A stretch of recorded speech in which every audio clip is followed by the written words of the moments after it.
From his bench, elevated and imposing, the powerful American judge stared down at me. His face was a mask of stern, impenetrable authority, chiseled from years of passing judgment. His gavel was held high, a wooden scepter poised to bring down a final damning verdict upon my career. The courtroom was dead silent, a vacuum where the only sound was the frantic thumping of my own heart against my ribs. In the gallery, a viper's nest of my colleagues, the very same people who had systematically made my life a living hell for 3 excruciating years, had smug, self-satisfied smirks plastered on their faces. They were predators, gathered to watch the final takedown of their prey. They leaned forward in their seats, hungry for my failure, certain that this was it, my ultimate public humiliation. They were profoundly, catastrophically wrong. But when I parted my lips, the air crackling with unspoken tension, and I prepared to speak the words that would change everything, I saw something I never ever expected to see on the granite face of the great Judge Harlan Reeves. I saw him tremble. It wasn't a slight tremor, but a deep, seismic shudder that started in his hand and vibrated up his arm. The gavel, his symbol of power, rattled against the dark wood of the bench, a sound like chattering teeth in the cavernous silence. All the blood drained from his face, leaving behind a waxy, gray pallor of pure shock. In that single, breathtaking instant, the universe reordered itself. He wasn't a judge, and I wasn't some lowly associate on the verge of being fired. The roles were violently, irrevocably reversed. The power was mine, and every single person in that room, from the sneering partners to the gossiping paralegals, was about to find out exactly why. To understand the tremor that shook the foundations of that courtroom, to truly get why a man of his stature and arrogance would completely fall apart at the sound of my voice, we have to go back. Not just a few months to the start of this particular case, but 3 long years, to the day I first walked through the gleaming, polished glass doors of Grayson and Hale. I was bright-eyed then, filled with a naive, incandescent hope that now, looking back, feels almost tragic in its innocence. My name is Alara Thompson, and this is the story of how the day my colleagues laughed at me for being the black adopted girl who didn't belong, the day they tried to erase me, I vowed I would dig up the past they weaponized against me, and they would regret it for the rest of their lives. Before we dive into the depths of this story, if you enjoy real-life narratives about justice finally being served and secrets coming to light, please take a moment to subscribe to our channel and turn on all notifications. It truly helps us bring more stories like this to you. Grayson and Hale wasn't just a law firm. It was a dynasty, a century-old institution built on the bedrock of old money and legacy admissions. It was a place where your pedigree, your last name, and the country club your grandfather belonged to were valued infinitely more than your talent or your work ethic. The halls were oppressive corridors lined with dark, imposing mahogany and oil paintings of stern-faced white men who all looked vaguely related, their painted eyes following you with silent judgment. Even the air felt different, heavy and expensive, thick with the cloying scent of aging leather, old paper, and a suffocating, deeply ingrained entitlement. When I received my offer letter, I broke down and cried. I had clawed my way here from a state university, a place the partners probably couldn't find on a map. I had survived the brutal gauntlet of law school through sheer force of will, and now I had landed a coveted spot as an associate at one of Chicago's most prestigious firms. I thought I had finally, against all odds, earned my place at the table. That beautiful, fragile illusion was shattered into a million pieces within the first week. It wasn't a single event, but a death by 1,000 paper cuts. I was the only black woman in my entire associate class, a stark fact that was treated less with any genuine effort at inclusion and more with a kind of detached, anthropological curiosity, as if I were an exotic creature on loan from a zoo. The microaggressions began immediately. Small, sharp paper cuts to the soul that, over time, festered into 1,000 bleeding wounds. Colleagues would compliment my articulate way of speaking, their tone laced with a surprise that implied they had expected incomprehensible gibberish. Partners would constantly ask invasive, probing questions about my background during lunches and firm events, always circling the same 2 immutable facts that defined me in their eyes. I was black, and I was adopted by a white family. So, do you have any idea who your real parents are? A senior partner, Mr. Abernathy, asked me during a welcome lunch, his fork hovering in midair as he fixed me with a piercing stare. The entire table, filled with my new colleagues, went completely quiet. The clinking of silverware stopped. I felt a dozen pairs of eyes on me, watching, analyzing, dissecting me under the harsh fluorescent lights of the private dining room. I felt my cheeks flush with heat, but I gave my practiced, polite answer, the one designed to shut down the conversation without causing offense. My real parents are the ones who raised me, Mr. Abernathy, I said, forcing a tight, painful smile. The partner just grunted a dismissive sound. Right, of course, and immediately turned to the man beside him to discuss a recent golf game. Just like that, in a split second, I was rendered invisible, dismissed. My assigned mentor was a senior associate named Karen. She was the firm's golden girl, the living embodiment of everything I wasn't. Impossibly blonde, impeccably polished, with a family tree that was probably rooted on the Mayflower. She postured as a progressive ally, her face fixed in a sickly sweet smile and her voice dripping with condescension. "We are just so thrilled to finally have some real diversity here, Ilara," she'd said on my first day, placing a perfectly manicured hand on my arm. Her touch didn't feel like a welcome. It felt more like a brand, marking me as other. "It's so important to give people like you a chance. People like me." The words echoed in my head for days. People who needed a chance, not people who had outworked, outstudied, and outperformed their peers to earn their spot. Karen's mentorship was a quiet, insidious masterclass in subtle sabotage. She would conveniently forget to invite me to key strategy meetings, only to offer a gushing, over-the-top apology later. She'd praise my legal briefs and research memos to my face, calling them brilliant, then submit them to the partners with her name listed first and mine added as a footnote, if at all. When my hard work resulted in a win for the team, she gracefully accepted the credit. When a minor, inconsequential mistake was made, she made sure everyone in a 5-mile radius knew it was Ilara's oversight. Whispers became my shadow, following me down the hallowed halls. "She's the affirmative action hire. Must be nice to get to play the diversity card to get a job like this. I wonder what her real story is. Probably some sob story from the inner city." They constructed an entire narrative around me without ever bothering to know the first thing about who I actually was. I wasn't Ilara Thompson, the skilled lawyer who graduated in the top 5% of her class. I was the adopted girl, a token, a box they could check on their diversity reports. They never saw the woman who stayed in the office until 2 a.m., who triple-checked every single citation until her eyes burned, who unearthed the obscure legal precedents that won their cases and secured their bonuses. They only saw my skin color and the blank space in my history where my biological family should have been. For 3 years I tried to ignore it. I tried to rise above it. I buried myself in my work, pouring every ounce of my being into my cases, determined to prove them all wrong through sheer, undeniable competence. For 3 years I endured. I smiled through the veiled insults and politely corrected their ignorant assumptions. I even absorbed the icy condescension of men like Judge Harlan Reeves, who had been a senior managing partner at the firm before his prestigious judicial appointment. He was a living legend at Grayson and Hale, and in the year before he left for the bench, he barely acknowledged my existence, except for the one time he personally and decisively blocked my path to a promotion. I can still see him in that review meeting, looking right through me as if I were a ghost, a faint, cruel smirk playing on his lips.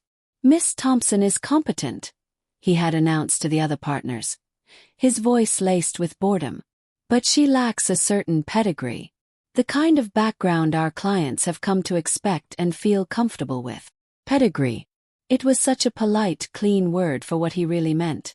Not one of us.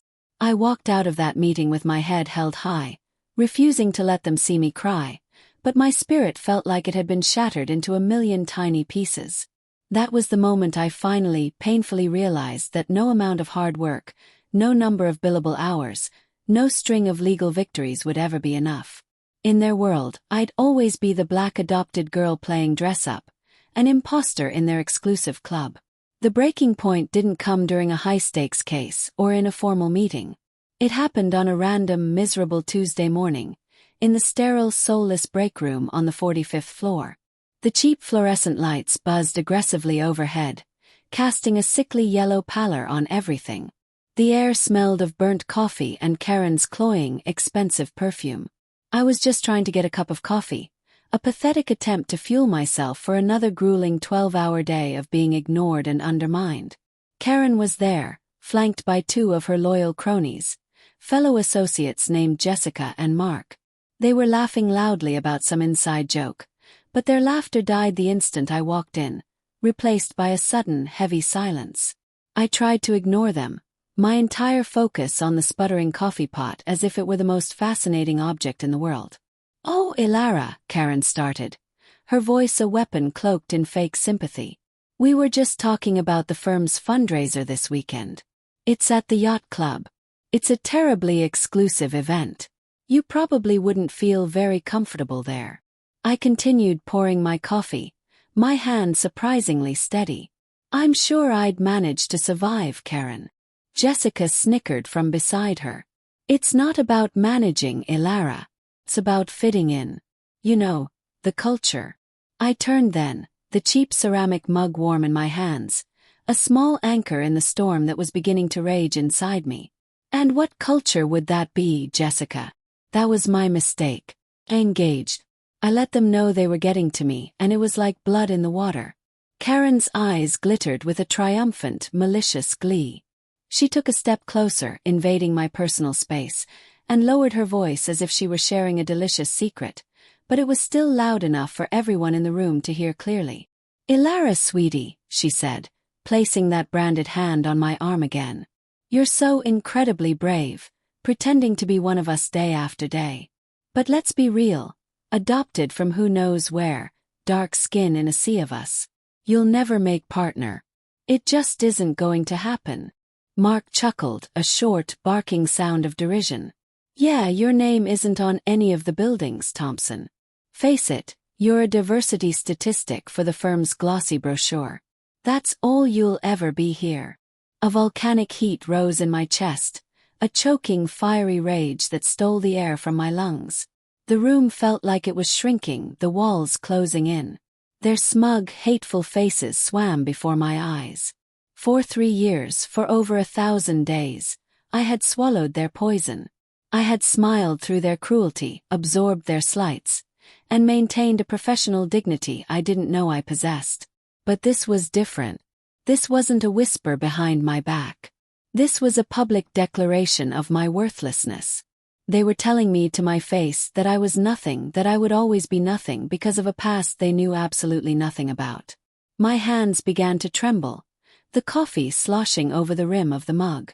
I wanted to scream. I wanted to throw the scalding liquid right in Karen's perfectly made-up, smug face. But I didn't.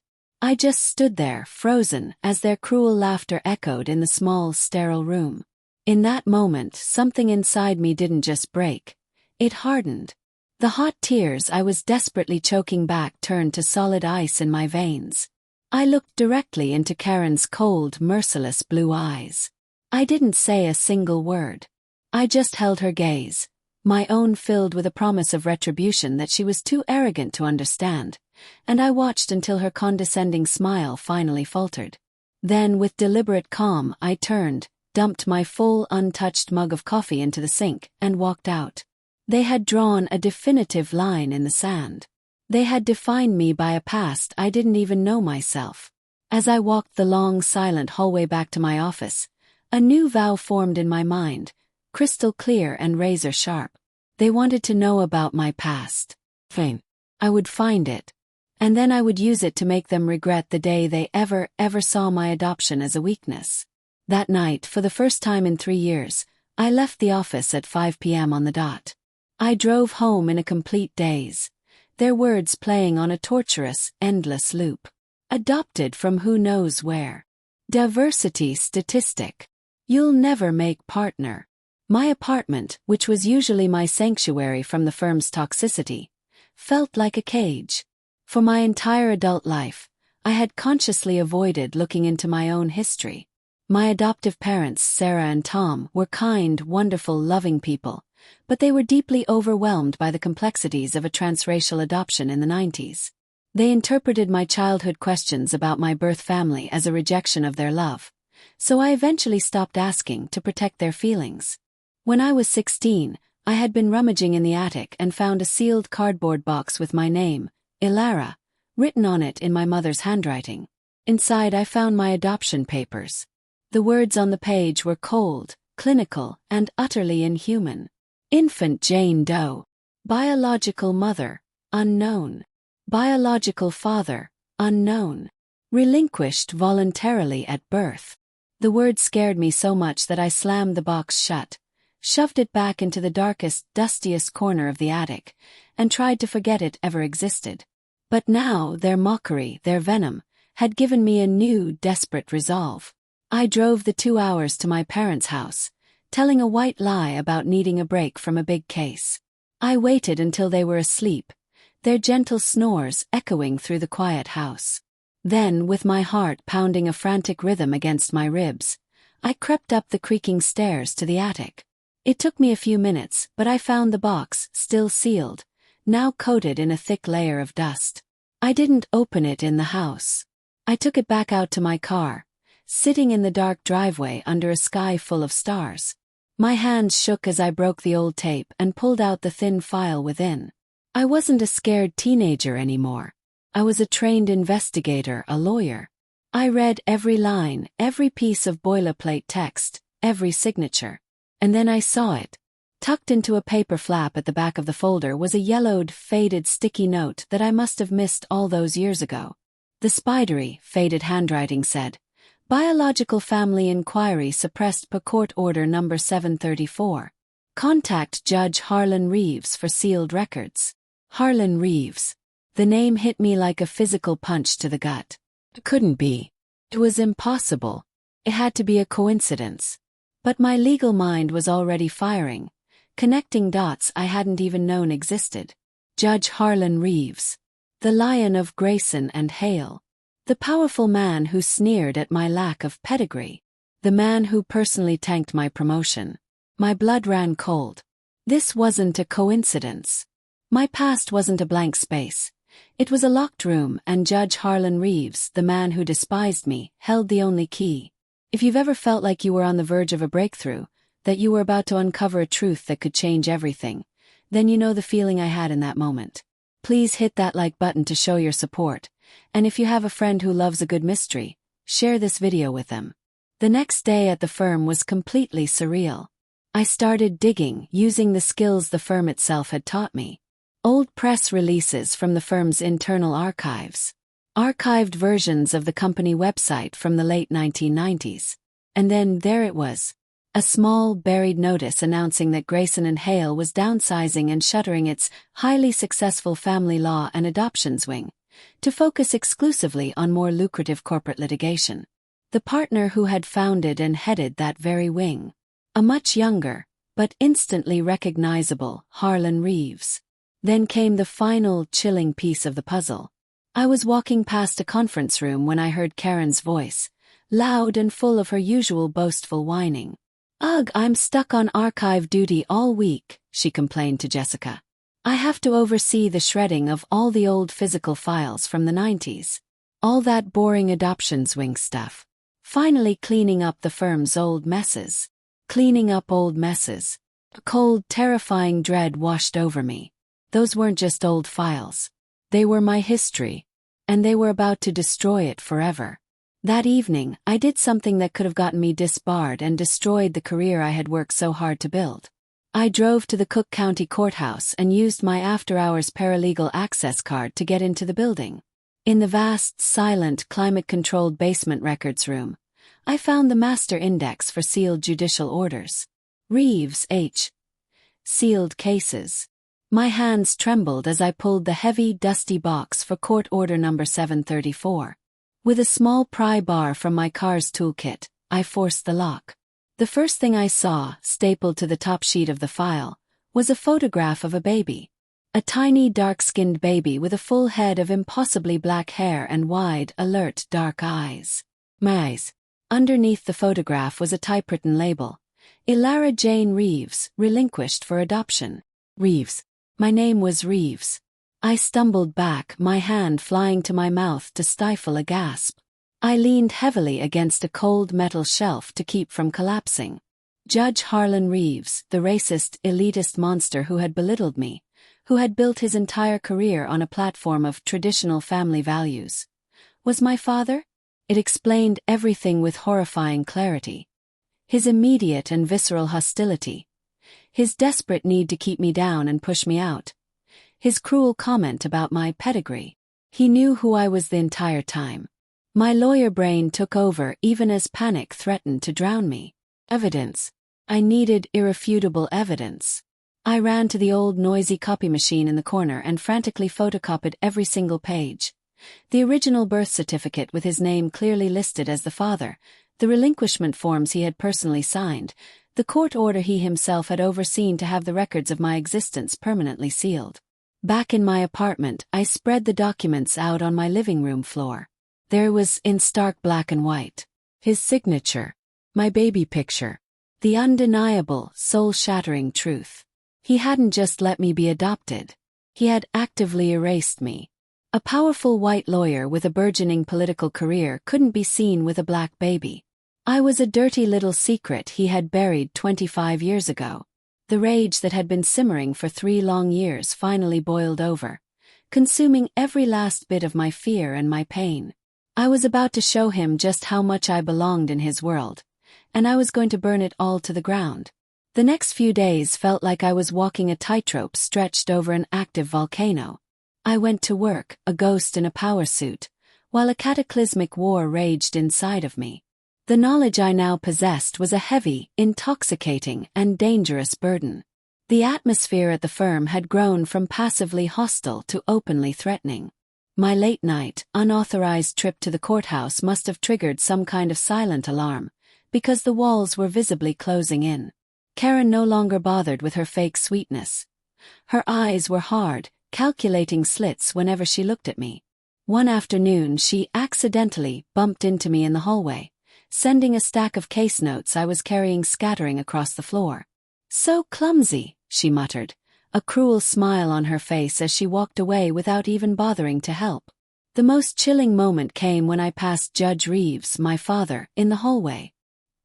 He was speaking with another senior partner, and I heard him say, his voice a low and venomous whisper, "The freak is digging where she shouldn't be. We might have to take more permanent measures to handle the situation." Permanent measures. My blood froze solid in my veins. This was no longer about office politics or career sabotage. This was dangerous. Profound moral dilemma tore me apart. I held the power to utterly destroy him, to obliterate his reputation and his career. But doing so would mean detonating a bomb in the middle of my own life. My career, everything I'd bled for, would be collateral damage. Was revenge truly worth that price? For 2 long, sleepless nights, I wrestled with that very question. I paced the floor of my apartment, staring out at the city lights, my mind a battlefield.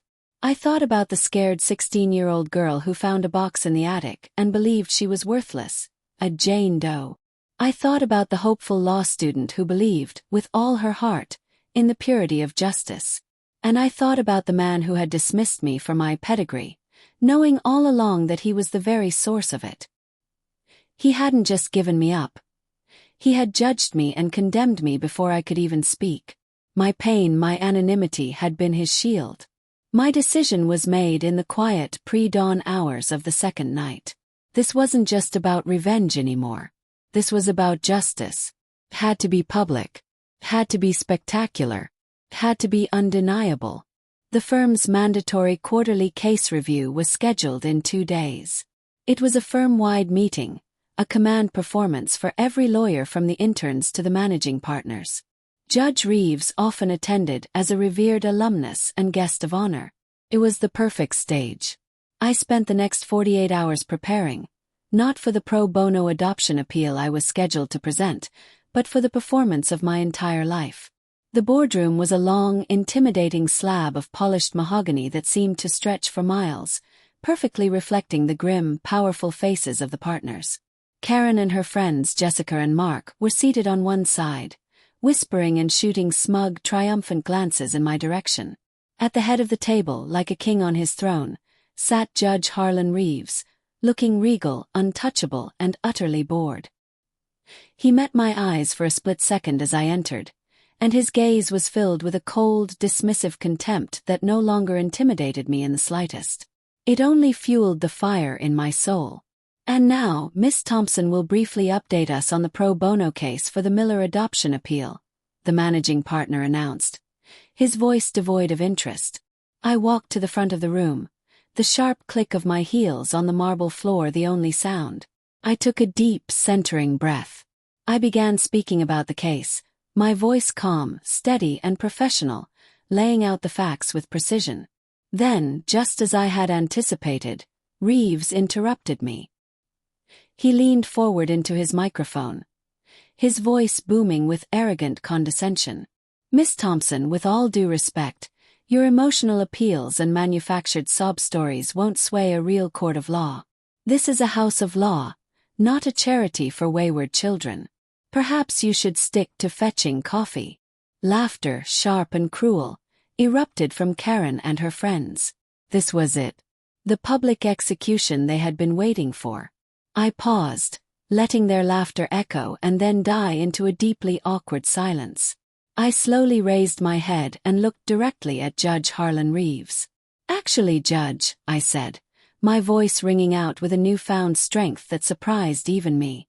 Real houses of law are supposed to value one thing above all else: the truth. I let the word hang in the charged air. For instance, I continued, my voice dropping slightly, the kind of truth that gets hidden away in sealed court records. Like the records from Court Order Number 734, sealed right here in Cook County back in 1995. A visible ripple of shock went through the room. Karen's face went completely white. A few of the older partners, the ones who had been around for decades, shifted uncomfortably in their expensive chairs. They recognized the number. Reeves's face hardened into a mask of fury, but I saw it flicker in his eyes. Raw primal fear. I took the stack of photocopies from my briefcase. I began to walk the length of the long mahogany table, my steps measured and deliberate. I placed the stack of papers directly in front of him.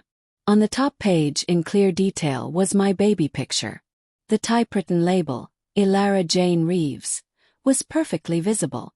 They say in law school that you should never ask a question you don't already know the answer to, I said, my voice low but carrying with perfect clarity to every corner of the silent room.